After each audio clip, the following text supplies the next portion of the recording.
A powerful storm system moved through the Philadelphia region on Tuesday into Wednesday and knocked out power for thousands of people.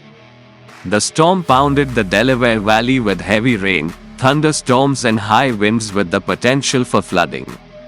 The heaviest rain and most powerful winds have moved out overnight, but it also caused headaches for travelers at Philadelphia International Airport and forced some schools to open late on Wednesday.